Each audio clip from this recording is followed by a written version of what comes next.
Autant vous le dire, ça va pas être la même chanson, hein. Monsieur le président, madame la ministre, mes chers collègues, cette proposition de loi vise à mieux lutter contre les squats, but ô combien louable, si je puis dire, et qu'il convient d'atteindre sans délai.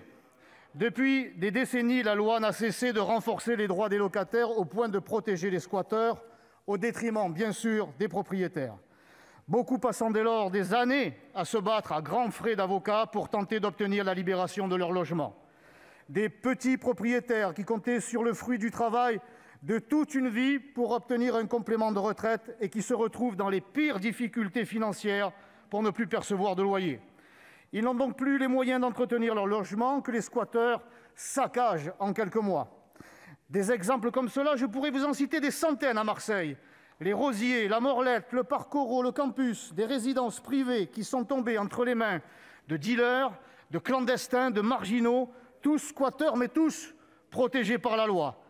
Des propriétaires à bout de force, sans soutien, finissent par abandonner purement et simplement leurs biens. Conséquence, des conditions toujours plus draconiennes exigées des locataires, tant les propriétaires craignent, à juste titre donc, de se retrouver avec des mauvais payeurs qui occupent leur logement, ce qui ne fait que développer encore davantage la crise du logement, notamment chez les jeunes, qui ont toujours plus de mal à se loger, qu'ils soient actifs ou étudiants. La raréfaction de la location entraînant mécaniquement une hausse des loyers, c'est une fois de plus les honnêtes gens à la recherche d'un logement qui sont financièrement pénalisés.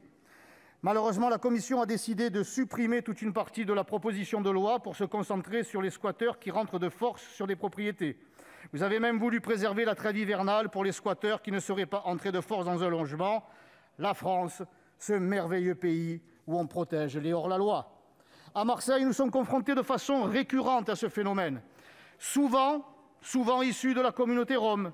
Ces squatteurs, épaulés par des associations d'extrême gauche, dont nous avons un digne représentant ici, et qui connaissent bien le droit, s'installent sur des terrains nus ou des logements inoccupés et les transforment rapidement en véritables décharges. Et c'est tout un quartier qui en subit une insécurité matérielle, physique et sanitaire. Combien de fois ai-je dû intervenir personnellement de jour comme de nuit pour empêcher le pire ? Ce texte va renforcer les sanctions et faciliter les procédures, c'est évidemment positif. Mais il fait l'impasse sur la réalité du terrain. Le manque de moyens policiers pour intervenir rapidement, le délai de carence n'étant que de 48 heures. Au-delà, pour le propriétaire, c'est le parcours du combattant qui peut durer des années. Ce texte a beau renforcer la loi, tant qu'il n'y aura pas assez de policiers pour la faire respecter, elle restera lettre morte. Protéger les propriétaires, c'est protéger les logements, la location et donc les locataires. Pour préserver le droit au logement, nous devons garantir d'abord le droit à la protection de la propriété immobilière.